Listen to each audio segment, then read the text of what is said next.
Hello, everybody. Hey, Lala. And yes, welcome to another episode of He. Yes, very excited. We're actually filming this episode very late, and we're doing it remote because we're in a global pandemic.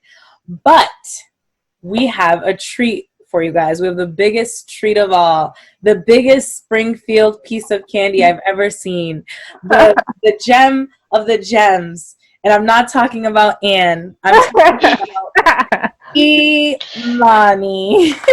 Hey, Trisha.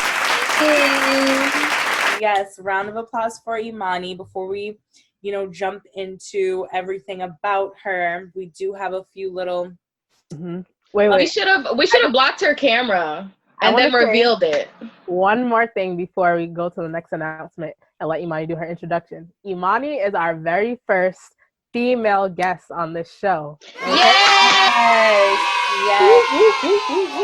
Wow, she really is. Mm-hmm. That's a lot about us. It does. We're some whores. Sorry. Back to the show. Okay, so yes, to bring the reason why we have Imani on this particular episode is because this month is Mental Health Awareness Month, where around the globe, I don't even know if it's national or if it's global. I'll just say U.S. because we seem to have the most problems. But pretty much we are talking about all things mental health, how to tackle it, the things we see, in society. It's just a big month of awareness, which is really, really, really, really great. Some other things that are happening is that obviously we're based in Massachusetts. So Massachusetts has started opening the doors. We let Florida, we let Georgia, we let all these other states do their little thing. And we are starting to slowly open things up. Which, a little by little. Yes, I am so excited to get my nails done, especially because. Girl, I feel you. And then, of course, to recap our last episode with Hubert, if you haven't listened, you obviously are missing out. We talked about money, everyone's favorite topic. We talked about a few books that people should read. We know that's a struggle for a lot of y'all, so we're going to be... There you go again. Literally every episode, Lala talks about how people can't read, basically.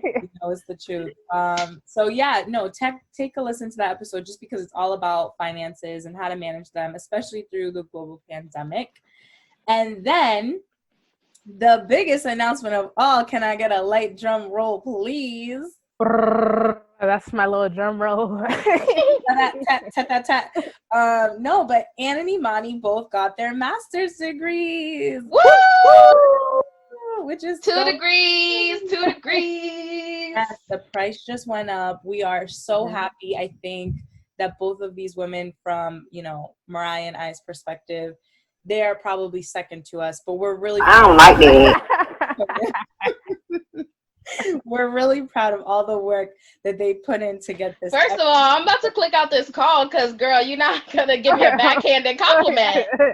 If you're going to compliment us all the way. Don't be a hating ass bitch. So like I said, definitely second to us, but very proud of them. No, girl, don't play. Yes. Act like you know, honey. Their bridal price has gone up. They about to be in a different tax bracket. We about to not even be able to hang out with them. But I'm going to ask them to fly me out wherever they go. Yes, fly me out. No, Lala, with that backhanded compliment, you could stay right the fuck in wherever you at. I'm not going to disclose your location. But Mariah, we down with the get down. We always out here. Mariah literally just texted me. She doesn't come out here. Lala, you're not supposed to tell people when I text you. Excuse me? I didn't text her. You're watching her, Anna. Are you serious? That degree is really showing out. No, she could have texted you. Wait, what? With my eyes? I don't know. She could have been, like when you're in class, your phone's under the desk. You try not to get called by the teacher, No, I didn't do that to get this degree. Oh my First of all, We're gonna move the fuck on. Let's introduce our wonderful guest. Yes, let's introduce her because listen. Well, we introduced her, but we're gonna let her talk about herself to y'all. Yes. Oh shoot. Okay.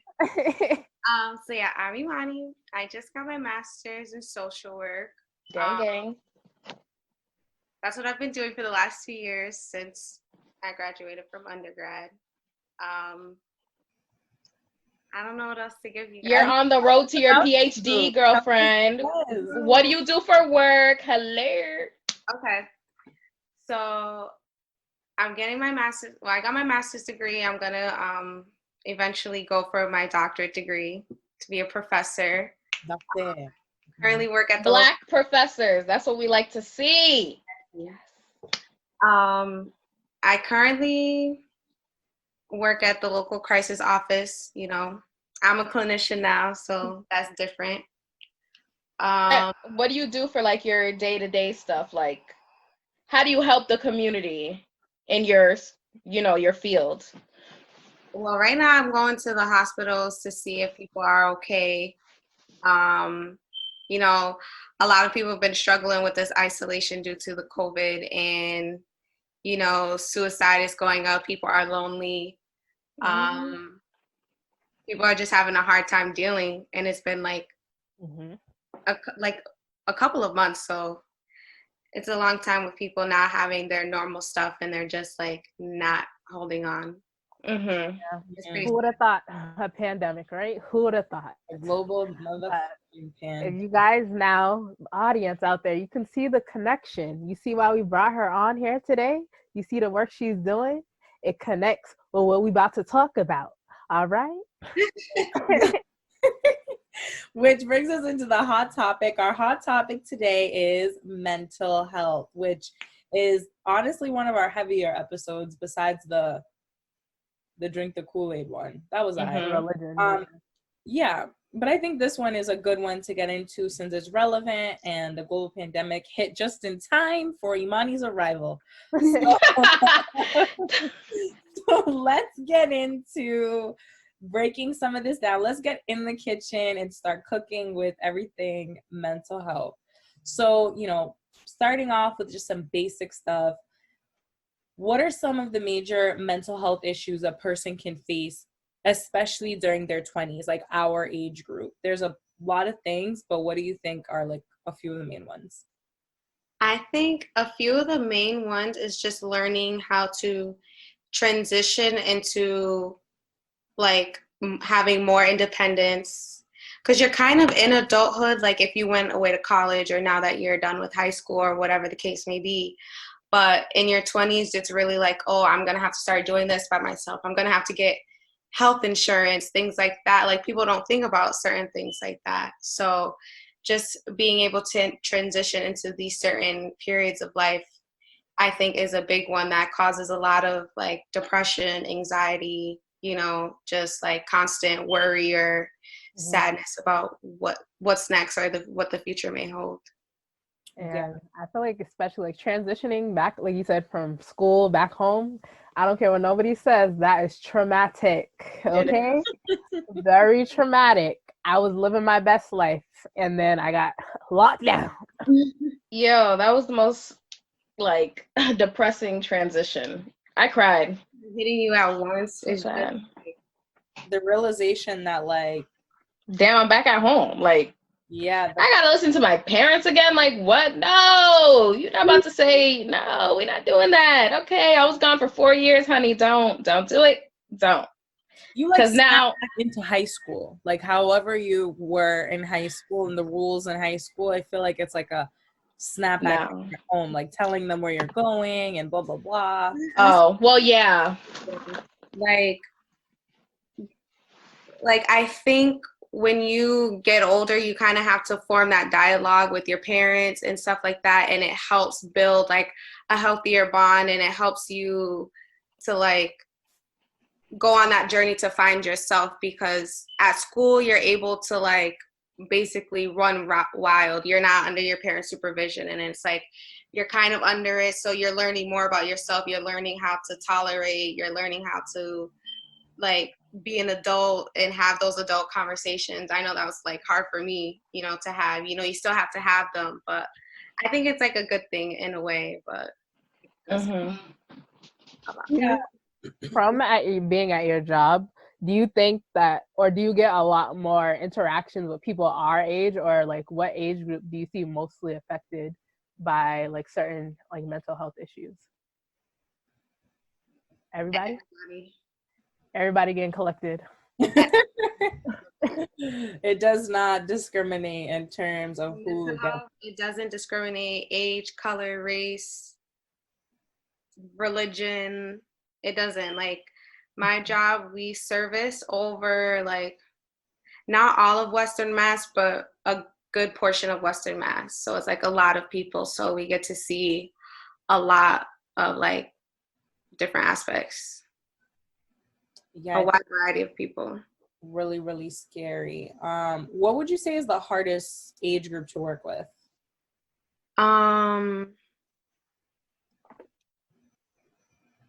Like an unbiased opinion, I would probably say like the older population, like geriatric and stuff, just because there's not a lot of facilities like that or people that are able like equipped to handle that capacity of someone. You know, sometimes they have a lot of medical issues or there's just they're hard to reach something.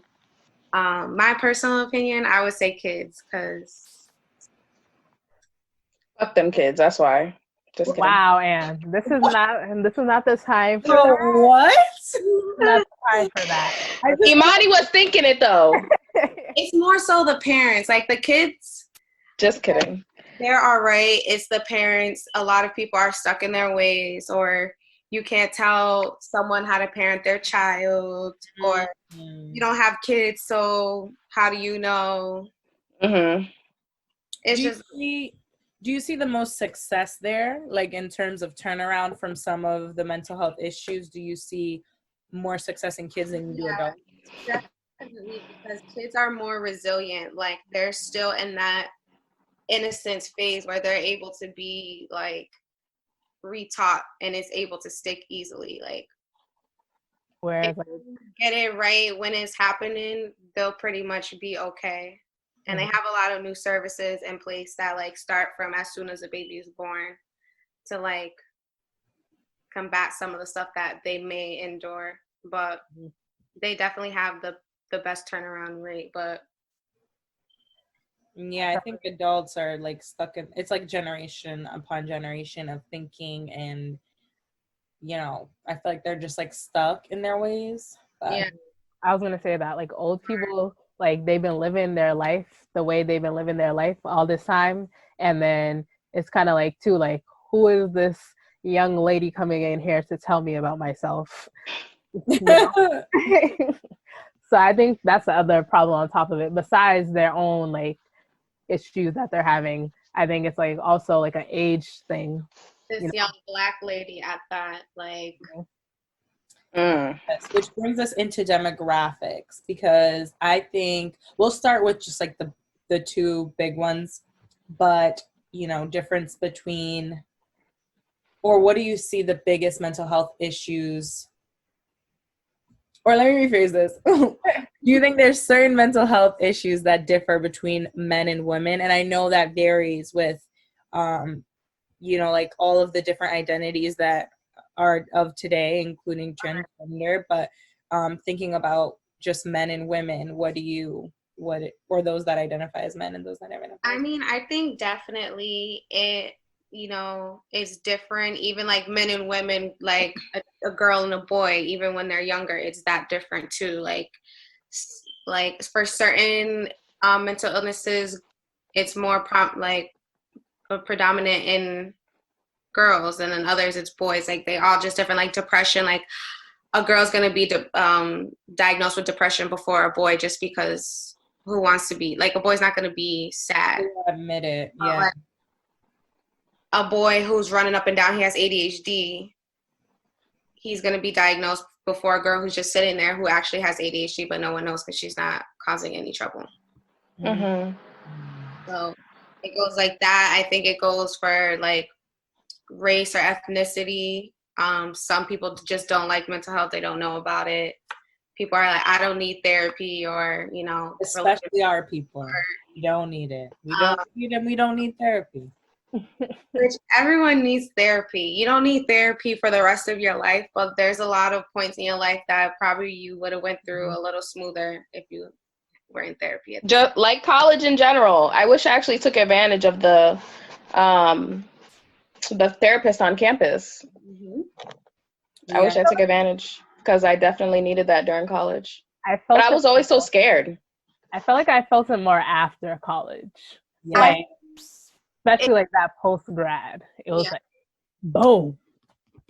So having like a counseling center at college is like beneficial, but for it to really work, you have to really have like a therapist and you have a good relationship with that you can relate to on a level. Like if you just meeting with Tom, what Tom know about me or my struggles or anything like that, like you're not, it's not going to do you any good.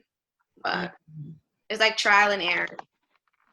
And who are most of your, I mean, we're in a more of a progressive time period. So obviously, like, there's more conversation with men talking about mental health and things like that. I feel like the Black community is getting there a little bit, but what do you think? Like, since you're actually in the field, do you still feel like there's a large gap between men and women of color that come in to address mental health issues versus other ethnicities? Right. Yes, definitely. Some people they're just not with it, or they don't have the money, or they just don't have the capacity to even have that conversation. But I do see a lot of people who are legally forced to get, you know, mental health treatment, or they're homeless, so naturally they, you know, encounter some sort of mental health treatment. It's sad to say, but that's a big population that you see all variety of people, but everyone comes in. It's like, I think we see a good amount of people, but in general, if you're just talking about like just for therapy, I think there's a lack of people of color going to therapy. But what I do is not necessarily therapy. It's like a short term, like, okay, you want to hurt yourself, you want to die. Let's see what we can rehabilitate you. Let's point you in the right direction to get you there. Like we may say, like, you need therapy. Let me set you up with a therapist or something like that. Yeah. And I think that makes sense. I mean, I feel like we always have this conversation within the Black community of like, why are Black people not going to seek, or why are they not talking about mental health, especially when there's lots of us. I feel like we at least know one person that suffers from some type of mental illness, whether it's a mild or a severe case. And I think it's because of so many stigmas are packed onto it with the Black community. Not only just mental health itself has a lot of stigmas, like people are cast to the side when they think you have mental illness, or they want to isolate you, like, oh, what's wrong with this person? I don't want them near me. And then add Black on top of that inside the United States, it's like boom, boom, pow, lock me up. And the socioeconomic factor as well, because like she did bring up, I've never thought of that one, but that the fact that it's expensive, like who gets this type of treatment, like who has access to this? And I don't know if every, you know, either like spectrum, like either end of the spectrum, yeah, like whether if you don't make enough and you qualify for mass health, there's only a certain amount of services that you can acquire on mass health. And like if you want like a good therapist, or a therapist that may not quit in the next 2 weeks, you don't want to go to a clinic, not all private therapists take mass health. If you make too much money, you have private insurance, there may be some services that you want, but they're only open to people who have mass health.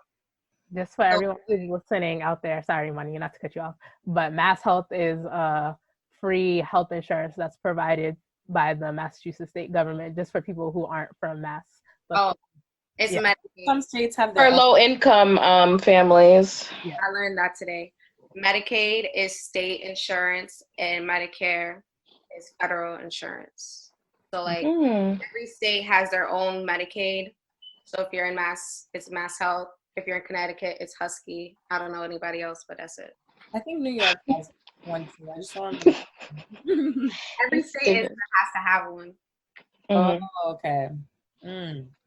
Wow, learn something So new. also, every if you have health insurance and say like they'll pay $100,000, I'm exaggerating, for this procedure for your arm to get fixed. If your mental health costs, essentially, if they cost the same, your insurance has to pay for it. They have to like match whatever they were going to pay for a physical ailment. Mm. Okay, dropping the knowledge. Y'all better pick it up. The more you know. The more you know. So thinking about like triggers, for example, since like we always joke about I'm triggered, and especially myself. I'm always saying I'm triggered. I tell my 6-year-old brother to say he's triggered. So I'm triggered. What are like what's the best way to handle triggers in ourselves? And then we can think about how to handle triggers that we see in someone else. Ooh. How do we know when we're triggered? Mm-hmm. I've been doing a lot of work with this. You okay? What's going on over there? Is that a supernatural visitor? The way she snaps, like, Like, are you okay? Oh, see, now my light is bright. Good. Okay, so y'all know how my like lock, you gotta press the buttons. Oh, yeah. Someone was keying in and my mom's in her room. I was like, about to have to knock somebody out. Wow. Okay. Girl, I would have literally just been sitting here like, wait, what's going on? Now I got to race to your house? I'm confused. And I can't even get in because I don't know the code. put them out. I'm sorry. What was he talking about? Sorry. We're talking Triggers. I mean, you were just triggered in that moment. Are you okay? Is your mental health okay right now, Imani? So like I've been doing a lot of work with this on my own because everybody has triggers. Sometimes you don't even know what they are. You just find yourself overreacting for no reason and you have no idea why. So like, Yes. so if you are triggered by something that someone did or said, like obviously address that, like, you know, that didn't make me feel good. But like you have to really think about what was it that triggered you? Like, could you think of something that like made you feel that way in the past that you may be thinking of? Because it's just something that, you know, is just in your mind or something. Like this is a bad explanation, but basically like that, you just have to think about what made me feel like that. What am I feeling? What made me feel like that? And what essentially like what boundary can I put up so I don't feel like that again? But like a healthy boundary, like not blocking people? What? Oh. Not literally a Dang. subset of you just blocking the problem. You actually have to talk about it, you know. Because more than likely, well, not always 100%, but sometimes the other party doesn't even know why you're upset. And sometimes the other party, it doesn't even necessarily have to be them. Like something else, like a 5-year-old could have done it. It doesn't matter. It was gonna trigger you regardless.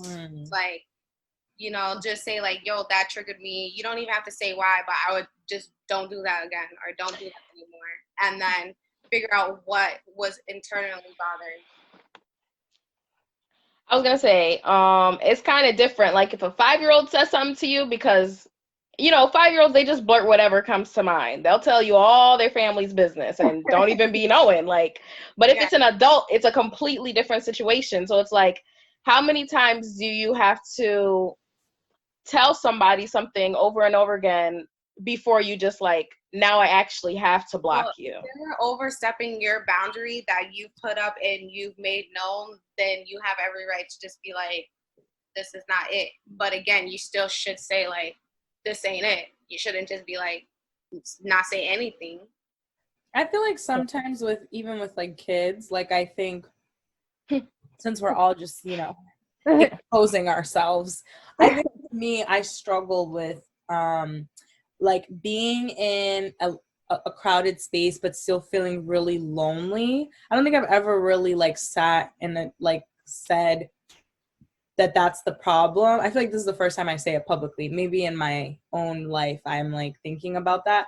But I notice like more and more I'm like triggered by loneliness, and it's starting to transcend itself in other pieces, even the relationship with my brother. Like if I feel like he's gravitating towards my sister more, like I have this sense of like guilt, like, oh, why doesn't he want to like stay closer to me or like hang out with me? And like he's just being his little JT, you know. He's just being himself. Pretty girl.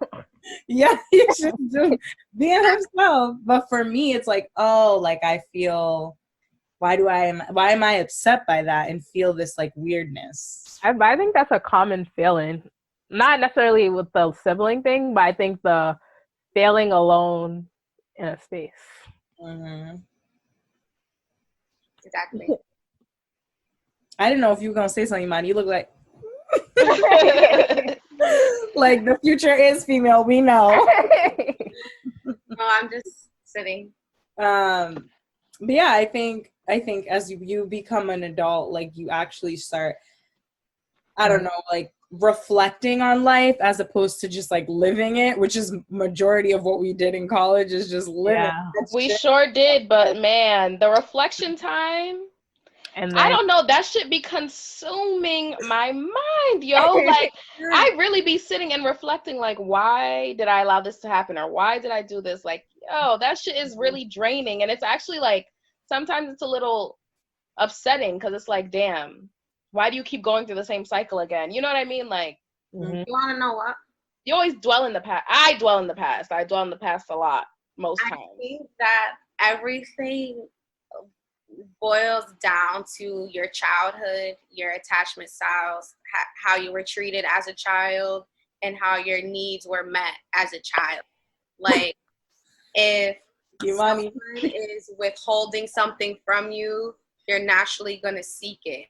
So if someone is withholding love from you as a child, you're going to go out and seeking anybody that shows any sign of love towards you. That's what you're constantly going to do. Mm-hmm. So if you find yourself saying, why does this keep happening over and over again? It's something that you're doing that you're allowing to happen over and over again. So like, and how much of that is self-esteem? Like, does that kind of funnel into that? Mm-hmm. Okay. Well, self-esteem. Oh, sorry, Mariah. Go ahead. No, yours is connecting. I was gonna say self-esteem is like the foundation of how you allow people to like treat you, how you receive people's energy and stuff. Like, if I personally don't have like the highest self-esteem, I'm gonna do anything I can to like figure out how I can please people so they can like me. You know what I mean? Like, but yeah. I was gonna say, well, connecting to your other point about reflecting, I feel like, especially during this pandemic, people have had a lot of time with themselves. Yes. So then it forces you to almost like, who else you talking to? Girl, I be talking to myself every day. Besides, I make like, myself laugh. I cry. I get mad. Besides reaching out to your friends, like some people may not be as fortunate to have, some people like this to reach out to. So you're talking to yourself. And then like what Lala was talking about, like I think with myself, what I realized over the last couple of years, like as a child, I was very quiet, like very, like I didn't say anything. Or like something would bother me, I didn't say anything. And you guys even notice, like sometimes I'd just be, And I'd be like, I be want to shake you up, like, Mariah, beat that bitch. So I think one of the things that I realized, like going back to triggers, I know we're playing a tic-tac-toe on the outline right now. Lala's gonna strangle me. But we're good.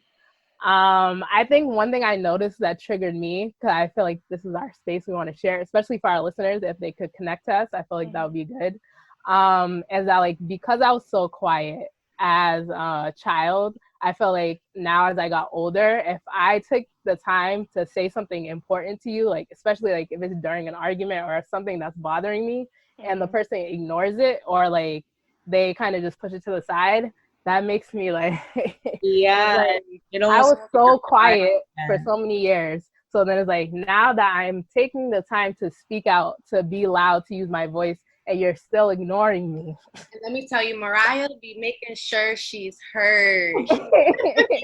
There's no mistake. It's like, do you understand me? Because I don't want to say it again. There's no mistake, I think, now. And I feel like it's growth, right? Like, we're probably a lot better at this than we were coming out of high school. Like, we went through stuff in college that prepared us, or like we went through these situations that like have better equipped us to now speak our mind today. We've had people that kind of balance us out. Like, I always say my friends are a good sign of where I was probably weak, because we're in some ways opposite. Like, obviously I have some friends that like where like I think Luz and I, for example, think alike, but I think her personality is completely separate from mine. It's similar to you, Imani, and you, and you guys have very different personalities from me. Mariah, like, we're kind of think the same, but still, like, there are some things that are different. So I think we have all these things that help us grow against, or like grow to help us identify the triggers too, which is good. Yeah.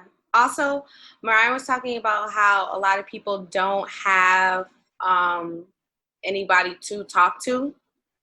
I just wanted to say that my job also is like a hotline, so you could just call in 413-733-6661. No, How to many Texas is that? Don't call. Don't call. Leave it alone. We already went through it for years. Even if you're not in our area, we could connect you with your area people. And we'll add that in the description to this episode as well, because, you know, there's some good resources. You're going to have to text that number, Imani. We love it. We love it. 413 gang gang. We don't love just want to say that. It's 617 to the death. It sure the fuck it isn't. It surely isn't. But yet, before the quarantine, where was she at always? I was definitely in the 413, girl. I haven't been to Boston in a Grippington. Don't start. I said before the quarantine. Exactly. I was nicely in the 413. Thank you. Okay, anyways. Moving on. Thank you. On the Mass Pike today. And I almost wanted to drive to Boston. Oh. Well, you could have last weekend when we hung out. But you're not social distancing, Lala, and that is what we need to promote in our episodes. We need to social distance, and we need to stay in our quarantines because we don't want to get each other sick, Lala. Why would you encourage people to go out and spread sickness? We're not encouraging people. I never said I was a role model. That's what it sounded like. Moving on. You see, you can't be shutting people down, man. Forward, as we wrap up on triggers, just thinking about other people, for example, like how can we like have the conversation about maybe triggers we see in other people, but like a sensitive conversation, not like, girl, why you da da da da? More like, girl, why are you da da da da? Or I feel like I'm gonna let Imani answer it first. That's what I'm gonna do. Yes, let our guest. I think that when something is done to other people, they often have a hard time, like, looking at it from the other point of view. So I think having that in the back of your mind, like, oh, well, what are they going through that made them lash out like this, or made them act like that, or even what made them cry? Like, it had to be something. And if you genuinely feel as if what you did or said or what happened shouldn't have, like, wasn't, like, that response wasn't warranted, then, you know, obviously you would just be like, okay, well, maybe, you know, it's all them. Like, I think in general in life, we often just feel like it's us, like everything going wrong is us, and sometimes it just doesn't have anything to do with you. Yeah, and that's the thing. We're so self-centered. My goodness. I think that's the first thing. Whenever anything goes wrong, we're like, damn, what did I do? Yeah. And it's nothing. But like, what would you do? Like I think what Lala was saying is like, say you notice like you have a friend or something and you feel like they may be suffering from a mental illness, or like you see some type of signs of like a behavior that you don't think is healthy. How would you like approach it as a friend? I think that is like, it's all like a case by case thing necessarily. Like, it just depends, honestly. Like, there's no like black and white, this is what you do. It's all different. Like, everybody, not everybody's going to be susceptible to that, or like that type of like relationship or that type of love, or they're just not ready for that conversation. Sometimes it could just do more harm than good. But I would just be honest. Like, I think I would be more subtle. Like, oh, you okay? Like, you good? You know, like allow them to, as opposed to like poaching, allow them to come with whatever it is. Unless you see them like off the walls doing some crazy stuff, then there's really no need to be so overbearing or like you're prying, because, you know, when they're ready, they're going to need somebody to come to. So you just want to keep that like line of communication open, that you're not going to judge them, or like, you know, they're just, it's like that you're a safe space, basically. I like that. I have a question. Yes. Why are you raising your hand? So you guys know that I want to talk next, so I don't cut people off, Lala. Okay, yes. With the blue. Hey girl, 413 gang gang. So I just have a question. So, you know, you're deep into this field, you're working with people constantly and everything. So like when you're around your friends, like us, for examples, like do you like do you notice things about us, like in our personality, or I don't know, do you ever sit and think like, okay, Mariah's quiet but blah blah, or like Anne is loud but she be getting mad too much, or like blah, blah, blah. You know, like do you ever, you know, Connect dissect back to the literature? Yeah, that's what I want to know. Like, do you, because I would sit and dissect you guys. Like, I mean, yeah, but like not really. You know, basically, she don't care. I want to know now. What are ours? Like, what do you think? We're not gonna do this on video, Lala. No, it could be something small, like something obviously not personal. It could be something small, so people can understand. Like, you don't have to be a professional to notice like signs or triggers in your friends. Like, you need to be aware of people around you. You can't just be focused on yourself. So yeah, like it will be like certain things that you will say, or like, you know, friends get into little tiffs and stuff, and then, you know, I like to hear both sides and be like, well, you know, not outright saying it, but like, you know, well, maybe. I do feel like you do that. She does kind of do that, where she's like, well, you know, she from da da da da da. You know, she don't. Not so clinical, but like, you know, trying to have a more open perspective. You're trying to get us to have a more open perspective. Yeah. When it comes to tips. But after Imani's always I want to hear the detail. I do too. Imani's like, oh, that's not nice, Anne. Like, Anne, you need to be a little bit nicer. I'm like, but Imani, you don't get it. Like, no. Well, Anne, that's not nice. I'm like, okay, girl. Yeah, you know, I got a little sensitive heart. I be trying to spread love, but it's the Scorpio in you. We understand. You're sensitive like Drake and the rest of them. Yep. I think we're all a little sensitive. I got very sensitive, actually.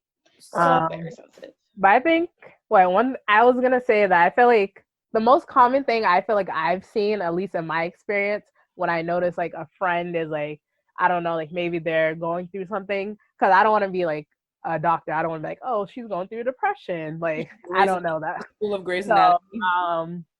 I feel like you notice when people are like kind of like step away from the group, or like you just it just seems like a behavior doesn't seem normal. I think that's when you can most easily pick up on, like, your friends, or at least you should. I'm not gonna be extra observant. So if those are your actual friends, I would hope that you would notice, like, so-and-so is not active. Nah, when Imani don't be texting back, I'm like, what's going on over there? Party for you. A whole search party. Right, because we're like, this is not okay. Like, Imani she be there. Like, you're present, whatever. Sometimes you're not there, but like when you really, really not there, that's when it's like, okay, Imani's been MIA a little too long. Like, it's a little weird now. We gotta find this shorty. I be checking the locations, like, where this bitch at? What's going on? So, we're getting into our final cool down.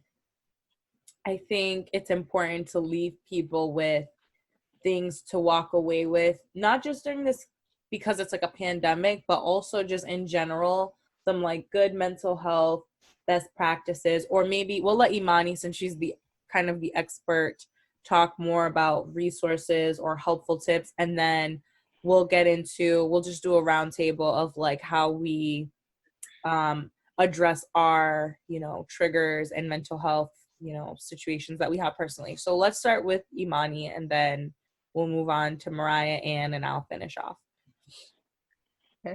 I think that if anything, take away that there's always resources out there. You just have to do some work and find them. If you have no idea where to start, your insurance card has a number on the back, and you can just ask them for what mental health services they cover and, who they're contracted with. You can call your local crisis team. They should have resources. And Psychology Today, which is a website, they have a lot of good resources, articles, things like that. You can also find therapists in your area by your insurance, by your zip code. Do you have any tips specifically like for Black people, for men and women of color, that you think would be like really targeted, since I know it's hard to find a therapist that maybe matches you?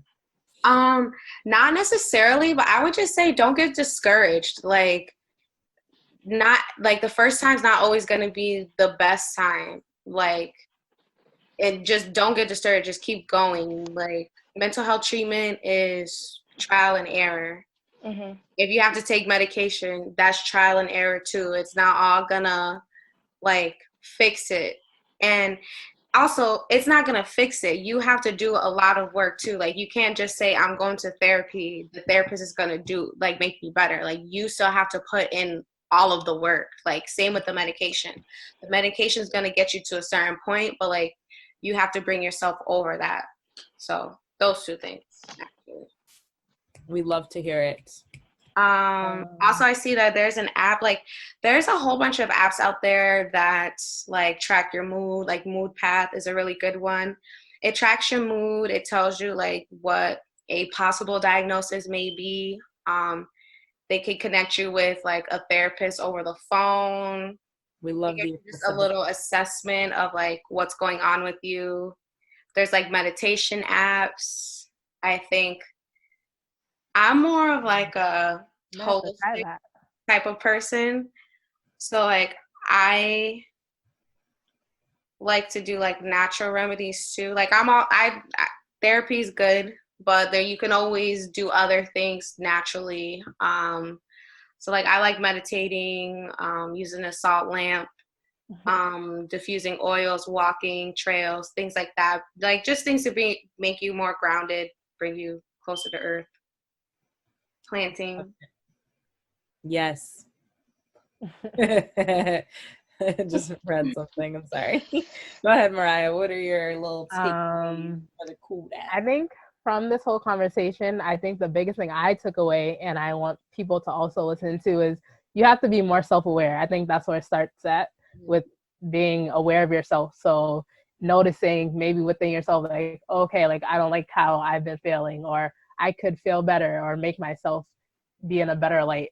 I know for me personally, sometimes when I feel like drained, like I have to like step back a little bit. So I think sometimes we all need a little bit of like to yourself time, like me time, a little sprinkle of isolation. Like I feel like it brings me centered. The only thing I would say is don't get too comfortable with being isolated, because then that could turn into something else. And I think people have also felt that with the pandemic going on too. But I think in general, like you don't want to be so much to yourself that you just start losing ties or everything like that. But I think it is important to have yourself, like time for yourself, just talk to yourself, just relax. I think. And Imani touched on a couple of things too. She said like apps and stuff. So I added that to what I wanted to bring up is an app called InnoPsych. We learned about it. Me and Ann went to an event in Boston. It was like a black networking event. I can't even talk. And this lady, she was a black psychologist from the Boston area. She created an app, which essentially is like what Imani talked about, where you can find black psychologists in Boston and the greater Boston area. We'll add it to the description for the episode. We got a lot of resources. So now we're gonna shoot it to Ann. Hey y'all. Okay, so what would I take away from this? Personally, in my journey of self-awareness, I still have a lot of work to do. I'm trying to work on the communication part, but my personality, like once I start to get very angry, I shut down very quickly, and I personally don't like confrontation, so I'll avoid it as much as possible. And if that means like I have to block you or just like stop talking to you, then that's just what it's gonna be, and you're just gonna sit there and be confused. But whatever. If you don't know, I mean, like most times it's like, okay, from that last situation, you should already know like it's just not gonna work out for me. Anyway, moving on. So because I could just go and but anyway, moving on. I'm trying to work on that part in myself. I've looked on psychology today. Imani put me on last year, and like I'm still trying to look for a therapist, but I mean, like I get lazy and then I forget about it, and then I have breakdowns, and then I feel like I'm motivated to go, and then I like kind of get discouraged. So I just want to say to people, do not be scared. Do not be discouraged. Don't feel like you're alone in this, because there's people always around there for you, whether you know it or not. People do care about you, and try to get as much help as you need. And, you know, it's just baby steps. You don't have to like jump into it. And I think, yeah, that's all. I think to, you know, wrap it up, I think my big thing is just around obviously self-reflection and actually saying out loud the things that you're working on. That's, to me, that's what makes it real, when I can openly admit it. So I think taking that time when things are repeats to say like, oh, this is now a problem. So like, how am I going to move past it? Is kind of like my takeaway, and continuing to use the resources that are available. I echo everyone else in terms of like not getting discouraged and all of that. I'd say something that helps me, aside from the other like online resources, but I'm a big journaler. I didn't know I was journaling, but in middle school, like I used to have a diary. I still have that diary. I actually keep it in the trunk of my car just to look at my growth. But I've been journaling for... Guess whose car we're breaking in? You know what's crazy? I think a while ago, I don't know if it was Luz or Farida or one of them, like had seen it in my room and tried to read it. But anyway, so yeah, I still have that journal, and I journal currently today, different things that bother me, and I genuinely feel better. Like I really think it works. So all of our names are all over that notebook. No, you're not. Most of them are about relationships, because that's my biggest area of growth, and not friendships. I don't really struggle that much. I struggle more with like family and romantic ones. But y'all, that's another day. Another day, yes. But we are closing out of another successful episode. Remember that we'll include all the tips as, you know, a normal notification that we keep giving every damn episode. Wash your damn hands and wear your mask. Literally. And follow us on social media for more fun lives and different content, and hopefully in the nearest time soon, prizes. Oh, prizes is finna be slow. Don't forget prizes. Don't forget about the Resources that Imani talked about. Well, we all talked about some resources. Oh, true. If you need to connect with those. And if you even want to talk to us, our DMs are open. Okay. Side note, Imani also helped my brother out. I just want to throw that out there. Imani, I truly do appreciate you. Thank you for the Psychology Today website. Yes, round of applause. Because he has a therapist now. He's in therapy. He's working on himself. So. See, this is why we need more people of color in this field, because we already have that connection. We feel comfortable talking to people that look like us, and then we can get more help. Yes.